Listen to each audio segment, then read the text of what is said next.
Hi guys, आज हम बात करते हैं बर्न। बर्न क्या है उसके बारे में देखते हैं। Burn is a type of injury caused by the electric, sun, heat, chemical, radiation, friction, ये सब की वजह से बर्न होते हैं।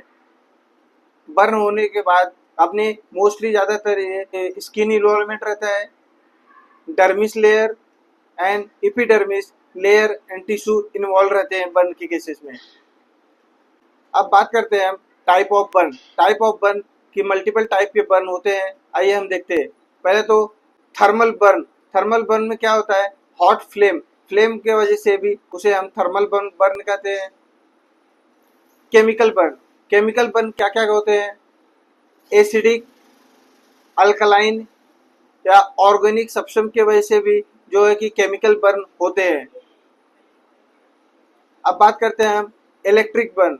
इलेक्ट्रिक बर्न किसकी वजह से होते हैं, जैसे कि इलेक्ट्रिक शॉक लगने की वजह से जो जल जाते हैं skin. And mechanical burn, mechanical burn ऐसा रहता है जो कि इंडस्ट्रियल एरिया में जो भी मशीनरी के जो भी हीट की वजह से जो भी आदमी या इंसान की स्किन जल जाती है उसे हम मैकेनिकल बर्न कहते हैं। रेडिएशन बर्न, रेडिएशन बर्न क्या होता है, एक्सरे का रेडिएशन की वजह से जो बर्न होता है उसे हम रेडिएशन बर्न कहते हैं। जो सूरज की रोशनी से जो स्किन जल जाती है उसे हम रेडिएशन बर्न कहते हैं। रेडिएशन कैंसर ट्रीटमेंट, रेडिएशन जो कैंसर पेशेंट को दिया जाता है उसके वजह से भी बर्न हो सकता है। कोल्ड बर्न, कोल्ड इस पे कंटिन्यूस में ज़्यादातर अपने को विंटर सीजन में एक केसेस देखने को मिलते हैं। हम हाई एल्टीट्यूड पे जाते हैं, एटमॉस्फेरिक वहाँ का कोल्ड रहता है, उसके वजह से होता है। विंटर सीजन में ज़्यादा कोल्ड बर्न के केसेस आते हैं। हीट बर्न, हीट बर्न के केसेस मोस्टली अपने को समर सीजन में देखने को मिलते हैं। एंड लास्ट हम बात करते हैं फ्रिक्शन बर्न। फ्रिक्शन बर्न क्या क्या होता है उसके बारे में देखते हैं। जब हम किसी हार्ड सब्सटेंस के ऊपर कंटिन्यूअस फ्रिक्शन करते हैं उसके वजह से जो बर्न होता है उसे हम फ्रिक्शन बर्न कहते हैं। दूसरा, गन फ्लोर के वजह से फ्रिक्शन बर्न होते हैं। ट्रेडमिल के ऊपर हम कंटिन्यूअस रहते हैं तो उसके वजह से भी बर्न होते हैं। डिग्री ऑफ बर्न, जिसमें कि 3 टाइप के बर्न होते हैं। First degree of burn, first degree of burn में जो कि epidermis layer and skin involvement रहता है। इसके कॉजेस सन एक्सपोजर की वजह से या फिर सनलाइट की वजह से भी होता है। बात करते हैं उसके कॉजेस में। कॉजेस में हमें अपने को क्या क्या देखने को मिलेगा, जैसे कि पेन रहेगा पेशेंट को, रेडनेस रहेगा। बात करते हैं उसके सेकेंड डिग्री ऑफ बर्न का।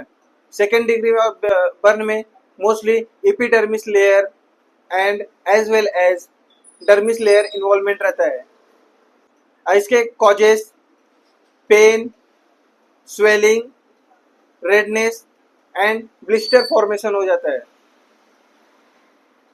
अब बात करते हैं उसके हमें last third degree of burn. Third degree of burn में स्किन इन्वॉल्वमेंट रहेगा, epidermis layer, dermis layer.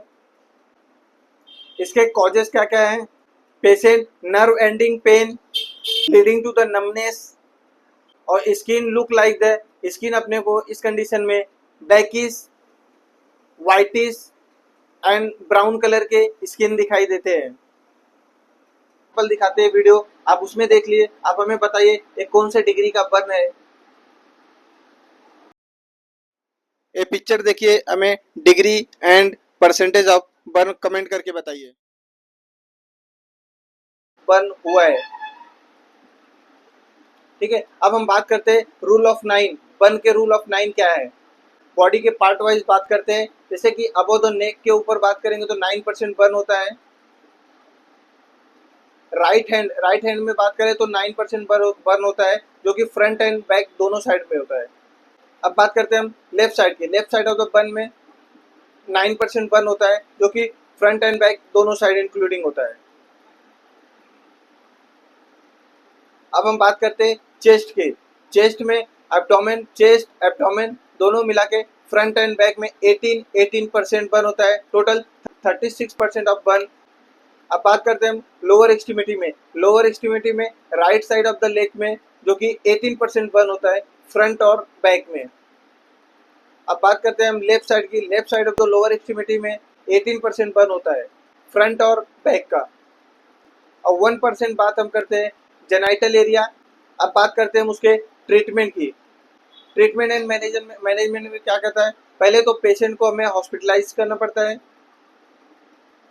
And hospitalise करने के साथ साथ पेशेंट को अपने को देखना पड़ता है आइसोलेटेड रूम होना चाहिए, जो कि दूसरे पेशेंट का उनसे मिलाप या फिर इन्फेक्शन वगैरह ना हो सके, स्प्रेड ना हो सके, इन्फेक्शन और बढ़ ना सके बॉडी का। इसकी वजह से पेशेंट को हमें आइसोलेशन वार्ड में रखना चाहिए।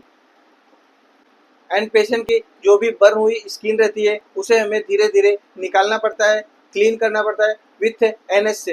नॉर्मल सलाइन से हम उसे क्लीन कर सकते हैं। नॉर्मल सलाइन से क्लीन करने के बाद हमें उसे पेशेंट को सिल्वर एक्स ऑइंटमेंट लगाना होता है।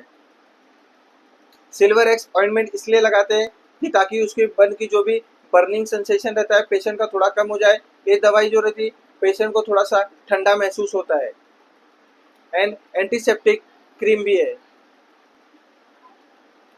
और उसे हम बर्न को ड्रेसिंग करके रखेंगे, पैक करके रखेंगे, जिसमें कि हम पहले तो स्किन के ऊपर सिल्वर एक्स ऑइंटमेंट लगाते हैं। ऑइंटमेंट लगाने के बाद उसे हमें बैक्टीग्रास लगा होता है। बैक्टीग्रास हम इसलिए लगाते हैं क्योंकि वो भी एक टाइप का एंटीसेप्टिक पैच है। एंड दूसरा उसका फायदा क्या होता है, तो जो अपने गॉस्पीस या फिर कॉटन जो भी हम पेशेंट को ड्रेसिंग करने यूज करते हैं वो अपने पेशेंट के स्किन में चिपकते नहीं है, जिसे हमें निकालने में आसानी होती है। फिर topical antiseptic cream, antibiotic depend upon the severity के ऊपर डिपेंड करता है पेशेंट को। Antibiotic, fluid replacement. Fluid replacement इसके लिए करेंगे कि बर्न के कंडीशन में बॉडी का फ्लूइड जो है लॉस हो जाता है, स्वेलिंग हो जाती है, नोसिया एंड वोमिटिंग होता है, तो उसके वजह से फ्लूइड लेवल कम हो जाता है, तो उसे रिप्लेसमेंट करना पड़ता है। एंड किसी किसी केस में पेशेंट को डायरिया भी चालू हो जाता है, तो उस कंडीशन में भी फ्लूइड रिप्लेसमेंट करना पड़ता है। हाइपरबोनिक मेडिकेशन। हाइपरबोनिक मेडिकेशन क्या रहता है, ऑल ओवर द एक्सपोजर, मतलब जितने भी एक्सपोजर रहता है 100% ऑफ ऑक्सीजन सप्लाई होना चाहिए पेशेंट को, तो बट उसकी रिक्वायरमेंट और ज़्यादा होती है, तो उसे हमें higher than the normal atmospheric pressure में पेशेंट को लेके लाना पड़ता है। एंड बात करते हैं हम हाइड्रोथेरेपी की। हाइड्रोथेरेपी में उसमें हम water relieve to the pain, treat the disease और हेल्थ को मेंटेन करता है। और एग्जांपल देंगे तो हमें पेशेंट को बाथिंग थोड़ा कम उसे नहलाना है। वीडियो अच्छी लगे तो लाइक करें, शेयर करें, सब्सक्राइब करें। Thank you.